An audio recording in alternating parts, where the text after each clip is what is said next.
Hello, welcome back to Nihilism, Anarchy in the 21st Century. The last video I read Nihilism versus Socialism, what is left, kind of going over how it's intertwined. This chapter is Nihilism as a Strategy. And there are a few notes, so I'm going to be kind of like hopping back and forth between a few pages. Nihilism stands like an extreme that cannot be gotten beyond, and yet it is the only true path of going beyond. It is the principle of a new beginning. Maurice Blanchot, The Limits of Experience, Nihilism. If we desire another world, what is necessary for us to achieve this end? Specifically, what changes must we enact personally, socially, and as a movement? The term movement is used to provide perspective here. It is a matter of scale in Western culture to begin with the self and end with the society. While we reject this tautology, we embrace the clarity of its apparent simplicity.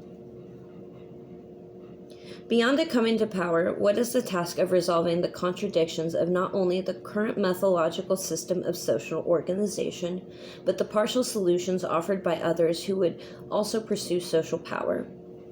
To what extent must these changes happen now, or can they be part of the action as consequence? Here is where nihilism can provide some new perspective. The definition of nihilism could be the realization that conditions in the social organization are so bad as to make destruction desirable for its own sake, independent of any constructive program or possibility. There are about as many different definitions of nihilism as there are anarchism.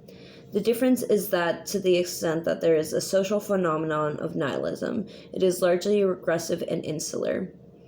Anarchism has puppet shows. Nihilism only has black coffee and cigarettes.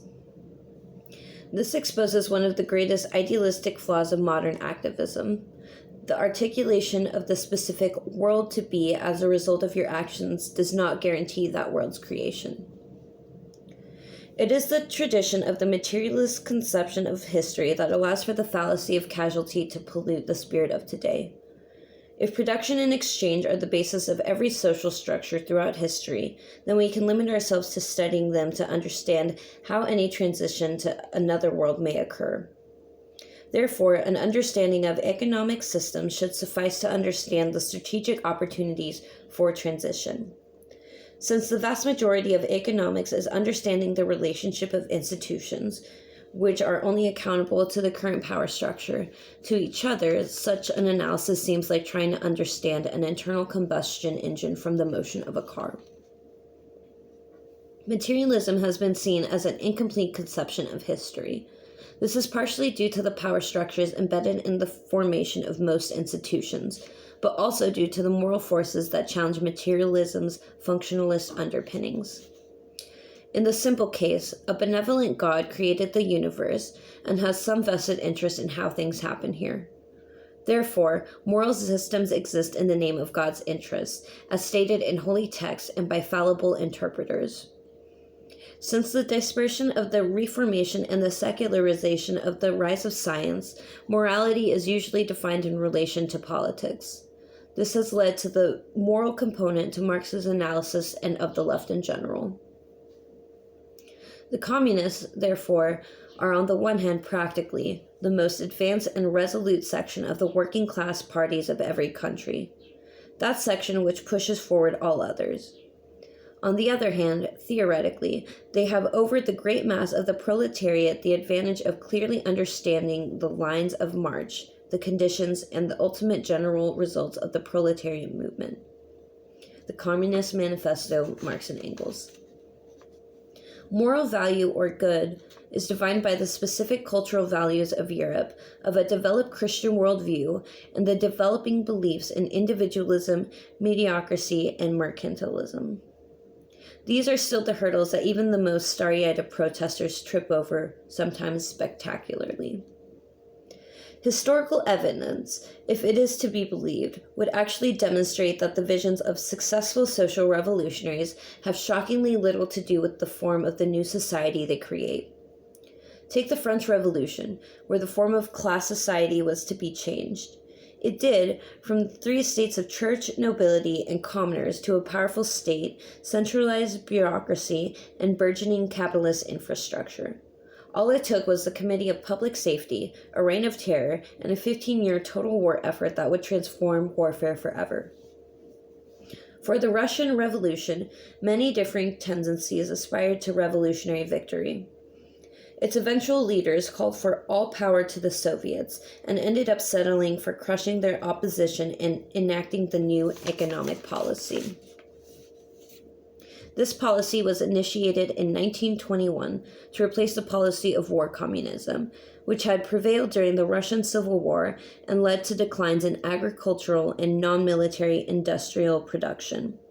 A policy of substituting a tax instead of requisitions, of allowing the peasantry to dispose of their surplus within the limits of local trade, of allowing the developmental of capitalist conceptions to a delimited extent, and a state of capitalism. This state capitalism in industry and agriculture was allowed a considerable field of possibilities in which to develop, while the proletarian government retained control of the key industries, state banking, that nationalization of the land remained, and that the state held a monopoly of foreign trade. Encyclopedia of Marxism. The 20th century has ended with a steep decline in not only successful social change, but also a poverty of visionaries who are pursuing change at all. Anarchism and nihilism share a common antecedent. Bakunin's dictum, "Let us put our trust in the eternal spirit which destroys and annihilates only because it is the unsearchable and eternally creative source of all life." The desire for destruction is also a creative desire. In 1842 sparked both movements. Nihilism's cultural peak was in the 1860s, although its activism continued into almost the early 20th century. It is arguable that anarchists inherited propaganda by the deed from the Russian nihilists. Nihilism's theorists, Chervinsky, Pisarev, Herzen, continued to be cited as precursors to the revolutionary activity in Russia until they were disappeared well into the Bolshevik regime. What does nihilism have to offer beyond a mere avocation of destruction? The nihilist position does not allow for the comforts of this world. Not only is God dead to a nihilist, but also everything that has taken God's place. Idealism, consciousness, reason, progress, the masses, culture, etc. Without the comforts of this metaphysical place, a strategic nihilist is free to drift unfettered by the consequences of his or her actions. A nihilist is a person who does not bow down to any authority, who does not accept any principle on faith, however much that principle may be revered. I have in turn to give 1861 novel Fathers and Sons. Philosophically, much has resulted from the nihilist ideas on value, aesthetics, and practice, most notably in Adorno's conception of negative dialectics, a principle which refuses any kind of affirmation or positivity, a principle of thoroughgoing negativity. The nihilist tradition includes Adorno, Nietzsche, Bakunin, much of classic Russian literature, Dada, punk, Heidegger, existentialists, post-structuralists, and postmodern thinkers, and much of anarchism. What does this really mean on the modern stage? Strategic nihilism allows for the possibility that there is no future. The possibility of radical social transformation then becomes unhinged from the utopian aspirations of its proponents. Their hope can clearly be shown to be disconnected from the social and material reality of both the society as it is and the potential society that could be. If the destruction of the current order must be achieved for our own potential to be realized, for its own sake, for the children, it may be better to do with open eyes than purposefully blinded ones. And quick side note opinion, I don't necessarily agree that it should be for the children because it seems like nihilists just don't care about people. So just a thought. A strategic nihilist understands that an ethical revolution does not create an ethical society. An ethical anarchist is not one concerned with non-utopian social transformation, only an idealized one. A strategic nihilist understands that the infrastructure of the modern world embeds its own logic and inhabitants, and the nihilist is willing to toss it asunder anyway.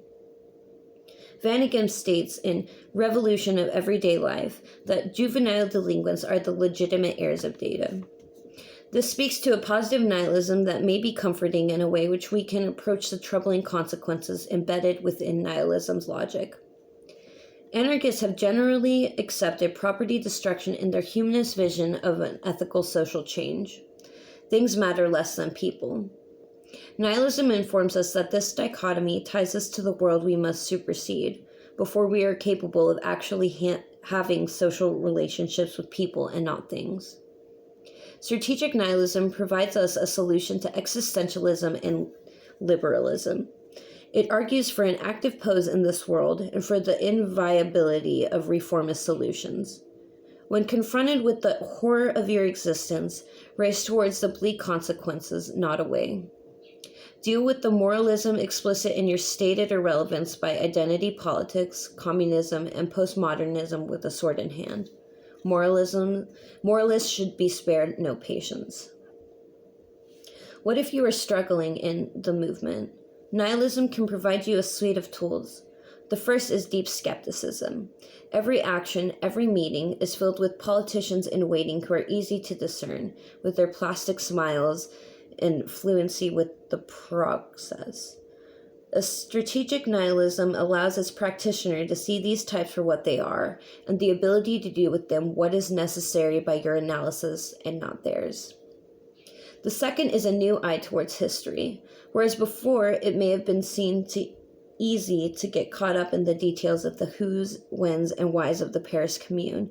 Now it is easy to see the failure in the partially without getting bogged down by the specific half measures. Time devoted to arguing how many angles dance on the head of a pin is time away from the pursuit of anything else. Finally, a strategic nihilist position allows for a range of motion heretofore not available. The ethical limitations of doing the right thing have transformed movements for social change, from pacifists and ethics, who sanctimoniously wait for the club to fall or the strength of their convictions to shatter capitalism, to adherents of the Vietnam era form of social protest. It is clear that the terrain allowed by morality is bleak and filled with quagmire. Armed struggle groups who led non-existent masses towards their better would have shown similar failure. If these are not the models that frame your conception of change, you are free to make moves on a chessboard that no one else is playing on. You begin to write the rules that those in power are not prepared for. You can take angles. You can pace yourself. You can start dreaming big again, instead of just dreaming as large as the next demo, action, or war. And then the last part is kind of like a note from the author, and that will be the last video. So yeah, thank you for watching.